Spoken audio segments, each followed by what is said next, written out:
नमस्कार साथियों, स्वागत है आप सभी का अंकित इंस्पायर्स इंडिया पर। मैं हूं अंकित अवस्थी। भारत और बांग्लादेश के बीच में जिस तरह के वर्तमान हालात चल रहे हैं, उन्हें देखकर भारतीयों के मन में एक बड़ा सवाल उठने लगा है। पहला सवाल ये कि भारत बांग्लादेश का इलाज क्यों नहीं कर देता। इलाज का मतलब क्या है? इलाज का मतलब है कि वहां जाकर के किसी को मरवा दिया जाए, या तो एक तरीका है, जैसे जो अपने विरोध में बोल रहे हैं उनको उठवा दिया जाए, या फिर एक देश की तरह, हम आतंकवादी देश तो है नहीं, एक देश की तरह अपने खिलाफ जो भी बोल रहा है उसके खिलाफ ट्रीटमेंट युद्ध के रूप में दे दिया जाए, जो कि करता है इजराइल। इजराइल 7 फ्रंट पर युद्ध लड़ता है। ऐसे में बड़ा सवाल हमारे देश के लिए फिलहाल यह है कि भारत बांग्लादेश पर हमला क्यों नहीं कर देता। पहला प्रश्न। दूसरा, बांग्लादेश के लिए, बांग्लादेश पर हमले के लिए तैयार भी हैं कि नहीं है हम। ऐसे में हम बात ये सवाल क्यों उठा रहे हैं कि हम हमले के लिए तैयार हैं कि नहीं, क्योंकि बांग्लादेश के साथ इन दिनों पाकिस्तान और चीन आ रखे हैं। तो क्या हम वाकई में चाहते हुए भी बांग्लादेश पर हमला कर नहीं पा रहे हैं क्या? तो बड़े सवाल हैं। क्या भारत को बांग्लादेश पर हमला कर देना चाहिए? एक साथ कई विषय हैं जिनको आज के सेशन में हम डिस्कस करेंगे। ऐसी स्थिति क्यों उत्पन्न हुई? जैसा कि आप सभी जानते हैं, जुलाई 2024 से लेकर अब तक लगभग 1.5 साल हो चला है, बांग्लादेश में भारत के खिलाफ अभी तक माहौल शांत नहीं हुआ है। स्टूडेंट्स के द्वारा शुरू हुए प्रोटेस्ट ने जिस प्रकार से शेख हसीना को वहां से भगाया और शेख हसीना ने भारत में शरण ली, सत्ता परिवर्तन हुआ, उसके बाद से शेख हसीना के खिलाफ जो गुस्सा था वो भारत के खिलाफ गुस्से में तब्दील हो गया, और भारत उस तब्दीली में अभी तक कुछ भी परिवर्तन नहीं ला पाया। हद यह है कि हाल ही में उस्मान हदी नाम का एक यूथ लीडर जो बांग्लादेश के अंदर था, उसकी मौत होती है। कुछ अज्ञात हमलावर उसे मार देते हैं। अज्ञात हमलावरों के मरने पर भी यह बिना पता चले कि वास्तविकता में हमलावर किस पार्टी से थे, किसने भेजे थे, लोगों ने पूरा गुस्सा भारत पर निकाल दिया कि भारत ने किया है। और इस पर हमने डिटेल में कई सेशन आपके सामने साझा किए हैं। जब भारत के खिलाफ प्रदर्शन बढ़ते चले गए तो फिर भारत में भी बांग्लादेश के खिलाफ प्रदर्शन बढ़ने शुरू हुए कि भाई ये थोड़ी है कि तुम लोग जो अपने मन में आएगा जो कुछ बोल दोगे, हमारी अ, जो हाई कमिश्नर ऑफिस है तुम्हारे देश में, वहां जाकर तुम पत्थर फेंक लोगे और हम यहां शांति से बैठे रहेंगे। तुम्हारा भी तो यहां पर हाई कमीशन होगा, और तुम्हारे सामने भी हम प्रदर्शन कर लेते हैं। तो वो टिट फॉर टैट भारत की तरफ से होने लगा। लेकिन इस बीच में बैठकर जिसे सबसे ज्यादा आनंद आ रहा है, जिसने 1971 में उस करारी हार को, जिसमें कि 93,000 पाकिस्तानी सैनिकों के भारत के द्वारा पैंट उतारी गई थी, जिनका सरेंडर करवाया गया था भारत के द्वारा, आज उन पाकिस्तानियों को फिर से बोलने का मौका मिल गया है। मौका इस बात पर कि भाई कम से कम उस बांग्लादेश को, पूर्वी पाकिस्तान से बांग्लादेश बनाने वाला जो भारत था, आज वो बांग्लादेश फिर से हमारी तरफ लौट रहा है। वास्तविकता में हमने इन लोगों को अलग नहीं कराया था 1947 में, तो ये दोनों लोग एक साथ ही अलग हुए थे। लेकिन पश्चिमी पाकिस्तानियों ने पूर्वी पाकिस्तानियों पर बहुत ज्यादा प्रताड़नाएं करना शुरू की थी। पाकिस्तानियों में इस प्रकार का एक कन्फ्लिक्ट था कि जो पश्चिमी पाकिस्तानी हैं, यानी कि जो आज का जो पाकिस्तान है, इस पाकिस्तान के लोग ज्यादा श्रेष्ठ मुसलमान हैं। कद काठी में, रंग रूप में ये ज्यादा अच्छे मुसलमान हैं, और बंगाली मुसलमान किसी भी स्तर के नहीं होते। इस प्रकार से इन लोगों के बीच की जो हेट्रेड थी, उसी के चलते मुजीबुर रहमान ने बंगाली मुसलमानों का प्रतिनिधित्व किया था और उनके लिए मांगे रखी थी कि पूरे बांग्लादेश में, पूरे पाकिस्तान में हमें रिप्रेजेंटेशन दो, संसद के अंदर हमें भी सरकार चलाने का मौका दो। जब शेख मुजीबुर रहमान पूर्वी पाकिस्तान में बहुमत से जीतकर आए और पाकिस्तान की संसद में बहुमत की स्थिति सिद्ध करने के लिए तैयार हुए, तब पश्चिमी पाकिस्तान, जिसकी सेना में बड़ी पकड़ थी, राजनीति में पुरानी पकड़ थी, उसने पूर्वी पाकिस्तान पर यातनाएं फैलाना शुरू कर दिया। लगभग 3 मिलियन बंगालियों को, बंगाली मुसलमानों को मारा गया। ये जो क्राइसिस मच रहा था, इस समय पर बंगाल की तरफ से, यानी कि पूर्वी पाकिस्तान की तरफ से भारत से मदद मांगी गई, और तत्कालीन भारत ने मदद भी इसलिए की क्योंकि जो पिट रहे थे, जो मर रहे थे, वो बांग्लादेशी, जो आज बांग्लादेश है, वो पूर्वी पाकिस्तानी बॉर्डर इन्फिल्ट्रेट करके भारत में शरण लेना शुरू किए। भारत ने इस स्थिति को बहुत से लोगों के सामने रखा कि भाई बड़ी संख्या में पूर्वी पाकिस्तान से भारत में लोग घुस रहे हैं, हम क्या कर सकते हैं। दुनिया के किसी देश ने इस मसले पर अपनी तरफ से कोई सहायता नहीं दी, तो भारत को मजबूरी में पूर्वी पाकिस्तान में इंटरफेयर करना पड़ा कि भाई तुमको ही खुद से लड़ना होगा, हमारे यहां शरण लेने मत आओ। एक ऐसा नंबर भी मार्केट में है कि लगभग 1.5 से 2 करोड़ बांग्लादेशी भारत में घुस गए थे, मतलब पूर्वी पाकिस्तानी भारत में घुस गए थे। तो भारत ने फिर उनको समझाया कि ऐसे जमीन छोड़ के भागोगे तो तुम सबको भगा दिया जाएगा, जाओ और अपने हक के लिए लड़ो। भारत की इस मदद से दोनों पाकिस्तान में से जो पूर्वी पाकिस्तान है उसे भारत का सपोर्ट मिलता है। भारत की सेना पूर्वी पाकिस्तानी लोगों की तरफ से पश्चिमी पाकिस्तान से झगड़ा करती है, लड़ाई करती है और पश्चिमी पाकिस्तान को हरा देती है और पूर्वी पाकिस्तान को नया देश बांग्लादेश बना देती है। इस पूरे काम में भारत की मदद विजय दिवस के रूप में मनाई जाती है। पाकिस्तान की बड़ी संख्या में 93,000 सैनिकों को सरेंडर करना पड़ता है। यह पूरी स्थिति पश्चिमी पाकिस्तान, जो आज का पाकिस्तान है, उसके लिए बड़ी ही शर्मसार की स्थिति थी। लेकिन आज जो लोग कभी पाकिस्तान प्रेमी हुआ करते थे उस पूर्वी पाकिस्तान में, उनका समय आया है। क्यों? क्योंकि उन्हें लगता है कि पाकिस्तान उस समय सही था, हम लोगों को मारता ही तो था और क्या करता था, हमारी बहन बेटियों के खिलाफ अत्याचार ही तो करता था, क्या ही फर्क पड़ रहा है, अच्छा था पुराना पाकिस्तान, तो चलो उसके साथ हाथ मिलाते हैं। ये कुछ ऐसे रक्त बीज हैं जो उस समय बचे रह गए थे तो इन्हें पुराने पाकिस्तान की याद आ रही है। यानी ये वो लोग हैं जिन्होंने अपने पुरखों में, पूर्वजों में लगभग 30 लाख लोगों को इनके हाथों मरवाया था। लेकिन उसके बावजूद भी इन भाई साहब को कतई शर्म नहीं है, कोई दर्द नहीं है कि हमारी कितनी बहन बेटियों के साथ यातनाएं, अत्याचार हुए होंगे, कोई मतलब नहीं है। संभवतः जब 1971 में बांग्लादेश बना होगा उस समय ये जिंदा रहे होंगे, क्योंकि अभी उम्र में ये 50 साल से बड़े ही हैं। कुल मिलाकर के इनके साथ वापस होना फिलहाल के लिए इनके मंतव्य को सिद्ध करने जैसा है। पाकिस्तान को बड़ा अच्छा लग रहा है कि भारत वालों, देख लो, कुत्ते की दुम है, हमारी दुम है, वो टेढ़ी ही रहेगी। तुमने भले ही इनकी हिफाजत के लिए मदद की हो, लेकिन मार कुटाई खा करके भी ये आएंगे पाकिस्तान में ही, यानी कि चाहेंगे पाकिस्तान को ही, और चाहेंगे पाकिस्तान को ही। इसकी पूरी प्रेरणा तस्वीरों में दिखाई देती है। हद तो अब यह हो गई कि जो पाकिस्तानी लोग, जो उस समय के पाकिस्तानी थे, जिन्ना की पार्टी से थे, अब वो बांग्लादेश के समर्थन में नारे लगाने लगे हैं। हाल ही में पाकिस्तान की इनकी जो नवाज शरीफ की जो मुस्लिम लीग पार्टी है, ये शहबाज शरीफ, इनके बड़े भाई नवाज शरीफ, उनकी मुस्लिम लीग एनएमएल, उस मुस्लिम लीग के एक यूथ लीडर का बयान आया है, बांग्लादेश पर अगर कुछ भी हुआ तो हम आप पर हमला कर देंगे। भारत पर हमला करने के लिए पाकिस्तान तैयार हो रहा है। बांग्लादेश पर अगर भारत कुछ सोचता भी है तो हमने तो सवाल ही इसलिए रखा कि क्या भारत बांग्लादेश पर हमला करने की सोच भी रहा है? क्यों? क्योंकि पाकिस्तान सोच रहा है कि अगर आप किए तो हम आप पर हमला कर देंगे। तो भाई साहब, हमारी क्या तैयारियां हैं? पाकिस्तानी तो तैयार हो गए। पाकिस्तानी तो इस लेवल तक तैयार हो गए कि वो इनके साथ में डिफेंस पैक्ट करने जा रहे हैं। और डिफेंस पैक्ट अब तक तो हम लोग आपको बता ही रहे थे, अब तो हर मीडिया के अंदर चल रहा है। बांग्लादेश को पाकिस्तान ऑफर कर रहा है वही सऊदी अरब वाली दोस्ती, कि सुनो, जिस तरह से सऊदी के साथ हमने दोस्ती कर ली है कि कल को सऊदी पर हमला हुआ तो हम साथ जाएंगे और हम पर हमला हुआ तो सऊदी हमारे साथ आएगा, आओ तुम्हारे साथ भी वही डिफेंस पैक्ट कर लेते हैं। तो ये जो बने हुए एडवाइजर हैं बांग्लादेश में, पिछले 1.5 साल से जो सत्ता का सुख भोग रहे हैं, ये बांग्लादेश को अगर ऐसा कोई पैक्ट भी दे गए तो हमारे सामने पाकिस्तान अब 2 फ्रंट पर होगा। पूर्वी पाकिस्तान भी वापस से खुल चुका होगा। मतलब यह है कि भारत ने विदेश नीति के अंदर इतना बुरा समय देखा कि अब तक हम 2 फ्रंट पर युद्ध के लिए खड़े होते थे, पाकिस्तान के साथ और चाइना के साथ। अब हमारे सामने तीसरा फ्रंट भी खड़ा होगा। बांग्लादेश जैसा देश भी, जो कभी हमारे ही द्वारा पैदा किया हुआ देश था, वो देश आज हमारे खिलाफ वॉर करने के लिए खड़ा होगा। ये तो बड़ा फेलियर है, ब्लंडर है। हमें यह समझना होगा कि 1971 से लेकर 2025 के बीच में क्या बांग्लादेश में हम इतना भी अपना महत्व क्रिएट नहीं कर पाए कि बांग्लादेश को अगर भारत के खिलाफ होने की भी नौबत आ रही है तो उसे हमारी जरूरत के बिना रहना भी स्वीकार्य है। आज भारत बांग्लादेश के लिए इतना भी महत्वपूर्ण नहीं है क्या कि उसे ना तीस्ता जल की जरूरत है, ना भारत जो बांग्लादेश के साथ अंतरराष्ट्रीय स्तर पर सबसे बड़ी सीमा साझा करता है।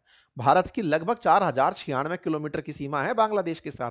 भारत जो अंतरराष्ट्रीय सीमा देशों से साझा करता है, पाकिस्तान, चाइना जैसे देशों से, नेपाल, भूटान जैसे देशों से, उनमें सबसे बड़ी सीमा बांग्लादेश के साथ साझा करता है। विचारणीय बात है कि उस बांग्लादेश को भारत से इतनी बड़ी सीमा साझा करते हुए भी भारत से कोई भय नहीं है। उसे यह भी नहीं लगता कि भारत उसकी कोई सेवा रोक देगा, उसकी कोई सुविधा रोक देगा तो क्या ही फर्क पड़ जाएगा। यह हमारे लिए बड़ा विचारणीय तथ्य है कि हमने इतने सालों में अल्टीमेटली किया क्या। एक छोटू सा देश जिसके पास ना न्यूक्लियर वेपन है, ना हमारे सामने कोई सैन्य असलाह है, ना आर्थिक स्थिति है, बजट भी हमसे कई गुना कम है, उसके बावजूद भी उसके हौसले इतने बुलंद हैं। ये हमारे बड़े फेलियर्स में कंसीडर होना चाहिए। फिर भी सवाल ये कि जब ये भी मुंह खोलेंगे और हम इनके भी मुंह बंद नहीं करा पाएंगे, तो फिर हमारे सामने तो बहुत सी चुनौतियां खड़ी हैं। कल को मालदीव्स खड़ा हो जाएगा, श्रीलंका खड़ा हो जाएगा, नेपाल खड़ा हो जाएगा, कहेगा कि भारत तो सबके सामने चुप हो जाता है। ये बात भारत के लिए विचारणीय है। तो आज के सेशन में फिर से बड़ा सवाल कि क्या भारत इसका इलाज करेगा? क्या इलाज करना भी चाहिए? नहीं तो इसका कोई और अल्टरनेटिव है? और तो और क्या हम तैयार भी हैं? तैयार होने की बात इसलिए क्योंकि अब तो हमें भी इंटरनल सूत्रों से यह पता होगा कि इनसे जंग शुरू होते ही पाकिस्तान फायर ओपन करेगा और चाइना पीछे से मजे लेगा, क्योंकि वो तो कठपुतली डांस के लिए जाना ही जाता है। तो ऐसे में बड़ा ही इंटरेस्टिंग है आज के सेशन का ये विश्लेषण। आइए शुरू करते हैं। लेकिन हां, उससे पहले एक जरूरी जानकारी मैं आपको दे दूं। वर्ष का अंत है और ऐसे में हमारे द्वारा हमारे एप्लीकेशन बातें बाजार की, जिस पर स्टॉक मार्केट से रिलेटेड कोर्स हैं, म्यूचुअल फंड से रिलेटेड कोर्सेज हैं और पोर्टफोलियो संबंधी कोर्सेज हैं, उन पर सीधा 50% ऑफ लाया गया है। इसके पीछे का एक बड़ा मंतव्य भी है और वो ये कि हमारे बातें बाजार की एप्लीकेशन को पूरा 1 साल हो चुका है। ऐसे अवसर में आपके लिए हम अपनी तरफ से जो खुशियां साझा कर सकते हैं वो साझा कर रहे हैं। जिन्हें भी ये कोर्स एनरोल करना है वो एनरोल करें और अपने लिए खुद से फाइनेंशियल लिटरेसी में एक कदम आगे बढ़ाएं। चलिए आगे बढ़ते हैं। साथियों, बांग्लादेश में जिस तरह की उठापटक चल रही है, कट्टरपंथ जिस तरह का बढ़ता चला जा रहा है, वैसे में ही पाकिस्तान की सत्तारूढ़ पार्टी के यूथ विंग के एक नेता का भारत के खिलाफ बयान आ जाता है। बयान में वो व्यक्ति खुलेआम भारत को मिसाइल हमले की धमकी देता है और यही समझाने का प्रयास कर रहा होता है कि यदि आप बांग्लादेश के खिलाफ कुछ सोचते हैं तो हम मिसाइल लाग देंगे। वीडियो में बढ़िया गीदड़ भभकी देता हुआ दिखता है और कहता है कि ये जो अखंड भारत वाली विचारधारा है ना, भारत को ये छोड़नी होगी। अखंड भारत की कौन सी विचारधारा? जिसमें भारत, पाकिस्तान, बांग्लादेश इन सबको अपना हिस्सा मानता है। ऐसे ही बयान इन छोटे मोटे चिलगोजों के द्वारा भी दिए गए जिन्होंने कभी शेख हसीना की सत्ता पलटा दी। इनसे कई गुना बढ़िया तो हमारी यूनिवर्सिटीज के अंदर छात्र नेता हैं और उन छात्र नेताओं ने बढ़िया अच्छी राजनीति की है, देश की राजनीति में कंट्रीब्यूट किया है। मैं तो मानता हूं कि हमारे राज्य के जो यूथ लीडर्स हैं, जो यूनिवर्सिटीज के छात्र हैं, वो इनसे बड़े फायर ब्रांड हैं। पर हमारे देश में चूंकि एक व्यवस्था है, हर तरह की राजनीति की व्यवस्था है, सब कॉलेज के कल्चर हैं, ये दो चार ऐसे लोग निकल कर आते हैं और इन्हें लगता है कि ये भारत को हाँक देंगे। मजेदार बात तो ये है, ये वही वाली स्थिति है कि भारत 140 करोड़ का कुछ लाख पॉपुलेशन वाला मालदीव्स भी भारत के खिलाफ जब कुछ बोलता था तो हमारे यहां तो बड़ी चर्चा हो जाती थी कि यार इसकी हिम्मत कैसे। सरप्राइज तो वही होगा ना, हाथी पर बैठा ही तो व्यक्ति सरप्राइज होगा कि यार ये कुत्ता भौंक कैसे रहा है, अब ये बिल्ली और पिल्ले भी पीछे पीछे दौड़ कैसे रहे। तो फिलहाल भारत में बांग्लादेश को लेकर के जो भाव है वो यही है कि ये भी। तो ऐसी स्थिति में पाकिस्तान को बड़ा आनंद इस बात पर आ रहा है क्योंकि पाकिस्तान की भारत से तो राइवलरी तगड़ी है। इतनी बेइज्जती की 93,000 पाकिस्तानी सैनिकों की अगर पेंटे उतरवा दी गई थी तो पाकिस्तानियों में तो शर्म होगी ना। पाकिस्तानी उस गिल्ट से बाहर निकलने के लिए तरह तरह के हथकंडे अपना रहे हैं। बांग्लादेश से ही वो शर्म को वापस लाना चाहते हैं। वो चाहते हैं कि बांग्लादेश में भारत के विरोध में पूरी तरह से भारत विरोधी सारे कैंप चालू हो जाएं। बांग्लादेशी लोग नफरत करने लगे भारत से, भारत को एक और मोर्चा साधने में दिक्कत आने लगे। भारत की सेना अब 3 फ्रंट वॉर के लिए तैयार रहे, पहले 2 फ्रंट के लिए, फिर उसके बाद तीसरे फ्रंट के लिए तैयार रहे। और देखने वाली बात है, 47 में हमारे लिए दुश्मन केवल पाकिस्तान था, 62 में हमारे लिए चीन बना और अब आते आते बांग्लादेश बन गया है। और ऐसी स्थिति में ये स्थितियां बन रही हैं, इसको बकायदा इस्लामिक कट्टरपंथियों के माध्यम से पाकिस्तान बांग्लादेश में धकेल रहा है। ये लश्कर तैयबा के एक क्लोज अलाय हैं जिन पर हमने पहले भी सेशन किया था कि ये बांग्लादेश में आए हैं भड़काऊ बयान देने के लिए। उनका वीडियो बाहर आ गया है और ये बढ़िया चिल्ला चिल्ला करके पता नहीं क्या ही खा करके बके जाने जा रहे हैं। कट्टरपंथियों की तरफ से प्रवचन इस बात के हैं कि बस हम एक हो गए तो इन सबको मिटा देंगे। ये धर्म के नाम पर एक किए चल रहे हैं।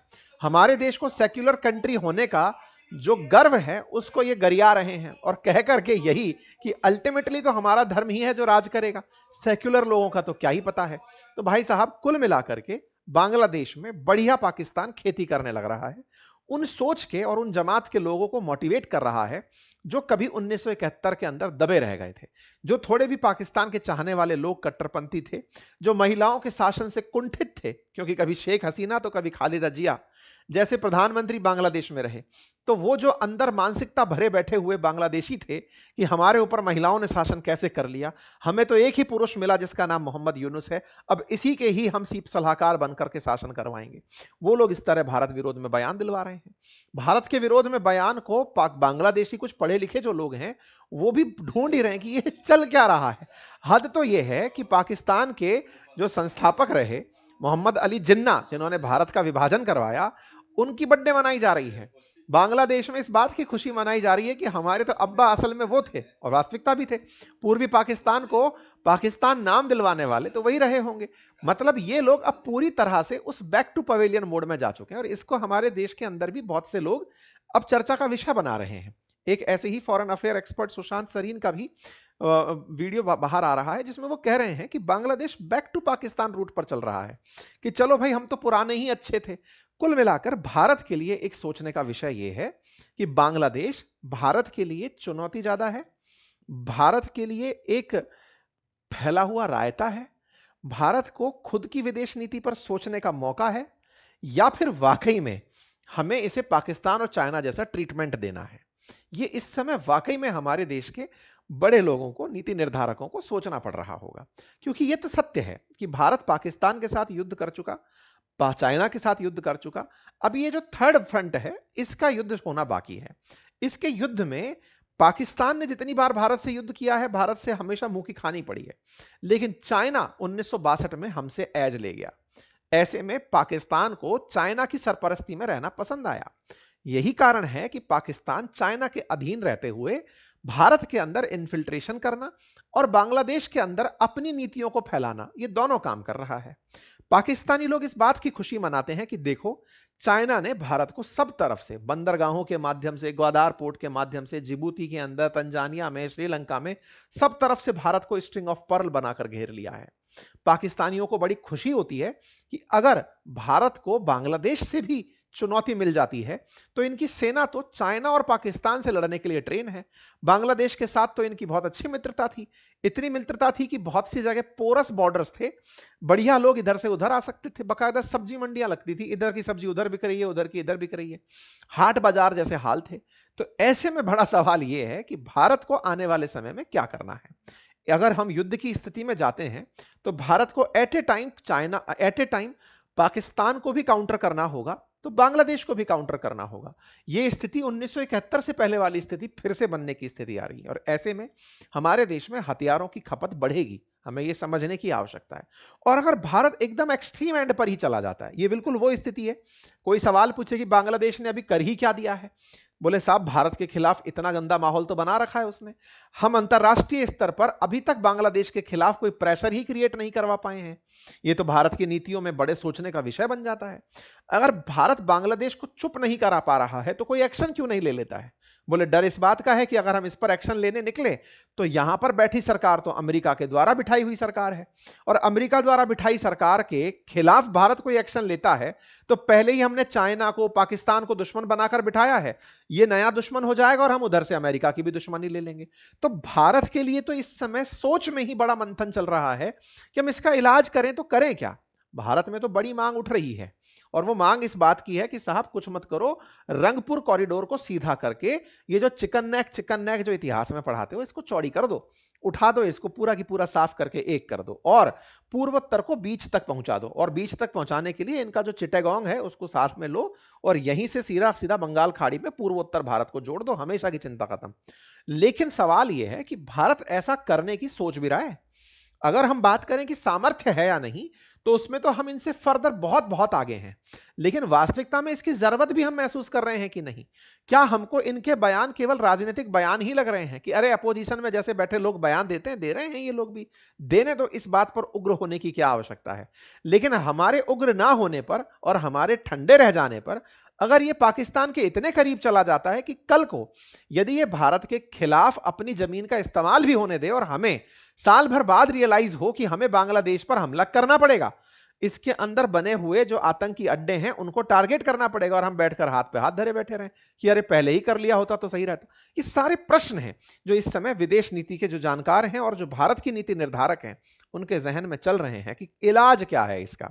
और इलाज में भारत ने जब इतने साल तक बांग्लादेश के साथ, शेख हसीना के साथ मिलकर काम किया है, तो 1.5 साल में भारत के पास जब से शेख हसीना है उनसे कोई भी लीड निकाल के क्या हम बांग्लादेश में कोई भी ऐसा सिंपैथाइजर नहीं ढूंढ पाए जो शेख हसीना के समर्थन में या भारत के समर्थन में बांग्लादेश के अंदर ये जो कट्टरपंथी काम कर रहे हैं उनके खिलाफ जनता को एक कर पाए।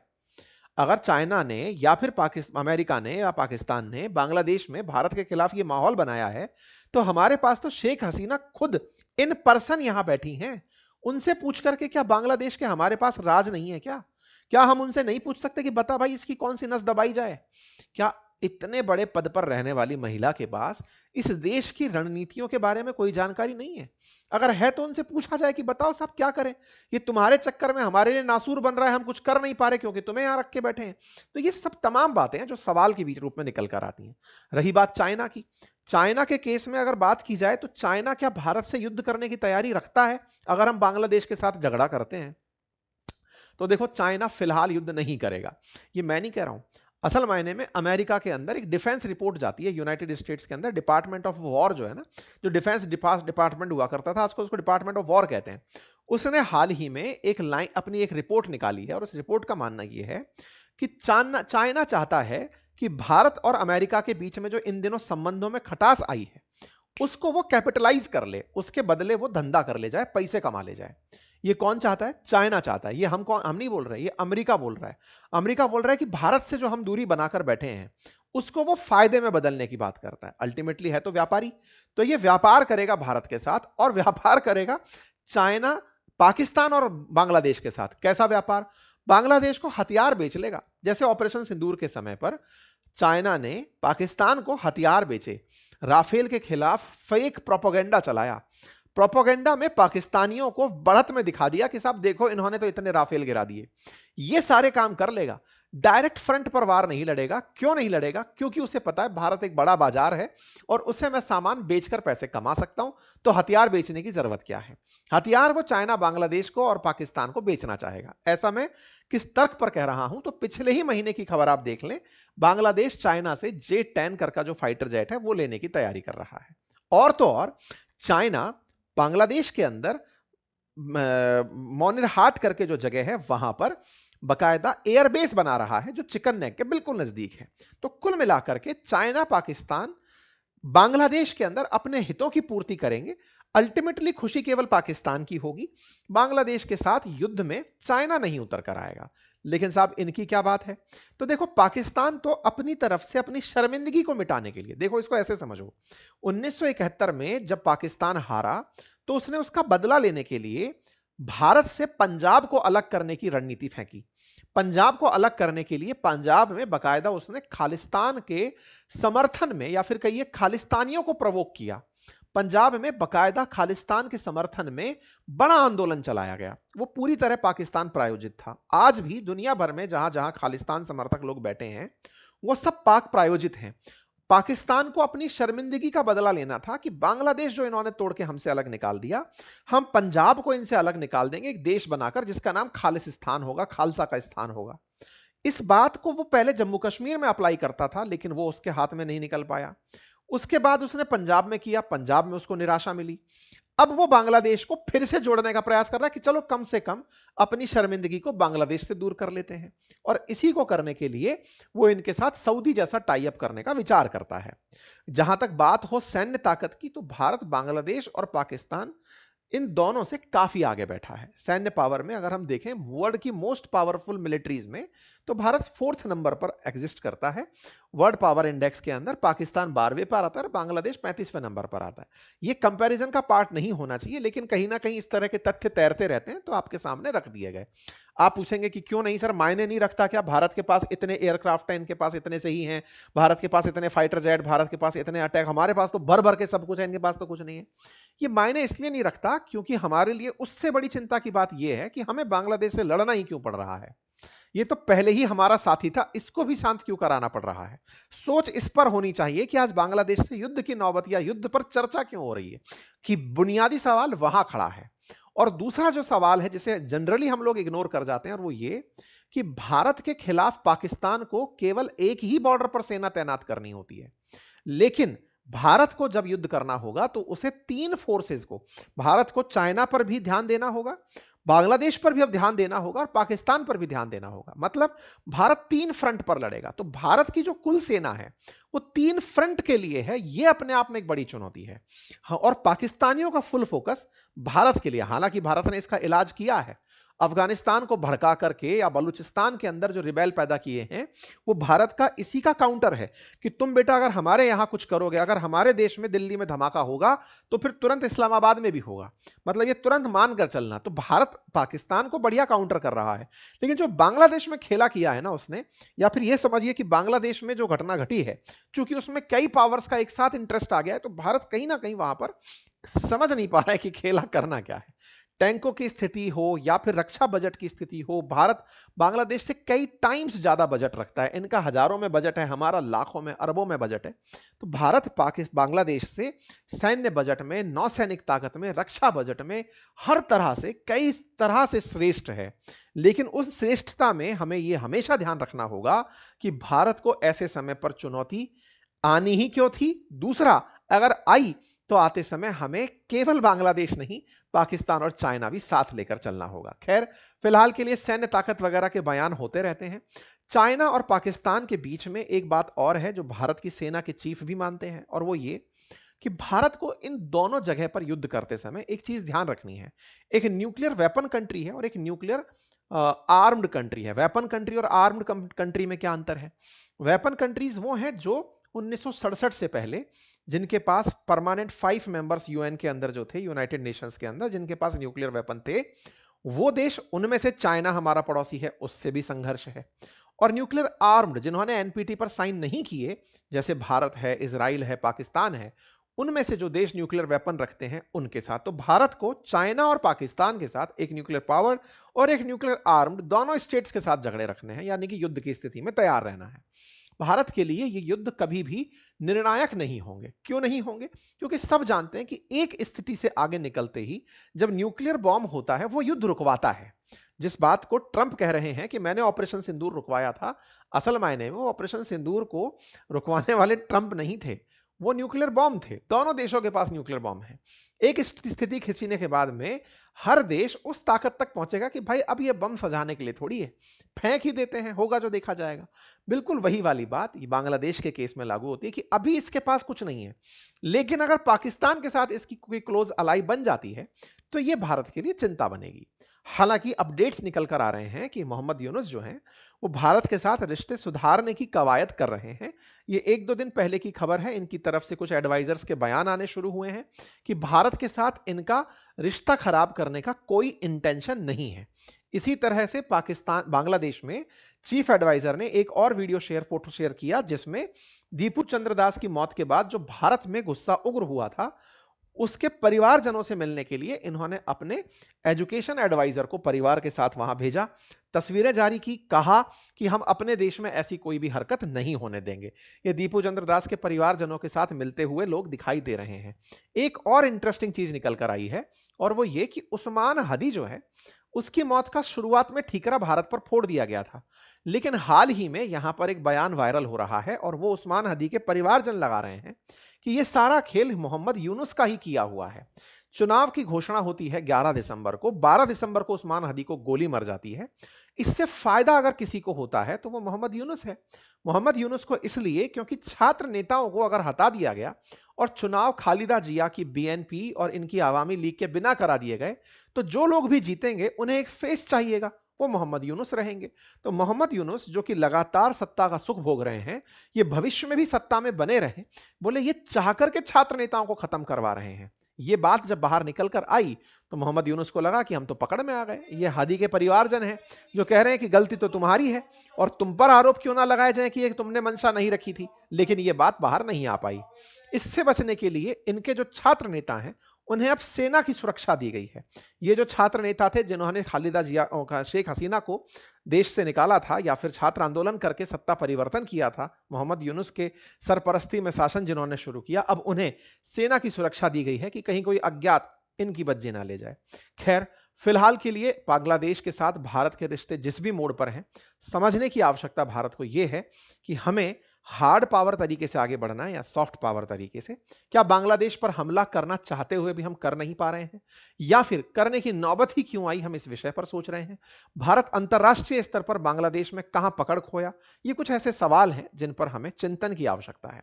बाकी आप लोगों को क्या लगता है, अपनी राय कमेंट बॉक्स में जरूर दीजिएगा। अदरवाइज जब भारत की जनता के दिमाग में सरकेगी तो फिर से बांग्लादेश के भी टुकड़े होने से कोई रोक तो नहीं पाएगा। फिलहाल के लिए इतना ही। और हाँ, जाते जाते चैनल सब्सक्राइब करना मत भूल जाइएगा। अपने साथियों से भी इसे साझा करिए, उन्हें भी सब्सक्राइब कराइए। और हाँ, हमारे एप्लीकेशंस अपनी पाठशाला और बातें बाजार की पर हमारे कोर्सेज की इंटरेस्टिंग पार्ट है हमारी बुक्स, हमारे कोर्सेज जिनकी प्राइसेस बहुत ज़्यादा है। फ्लैट 50% ईयर एंड के अंदर सेल आपके लिए लाई गई है। उत्सव हमने बता दिया, बातें बाजार की एप्लीकेशन का 1 साल पूरा होना, आप जाकर के इसका लाभ ले सकते हैं। सीमित समय के लिए यह ऑफर उपलब्ध है, आप अभी जाइए और इसका लाभ सुनिश्चित करिए। बहुत बहुत धन्यवाद। एप्लीकेशंस के लिंक कमेंट बॉक्स में दिए गए हैं।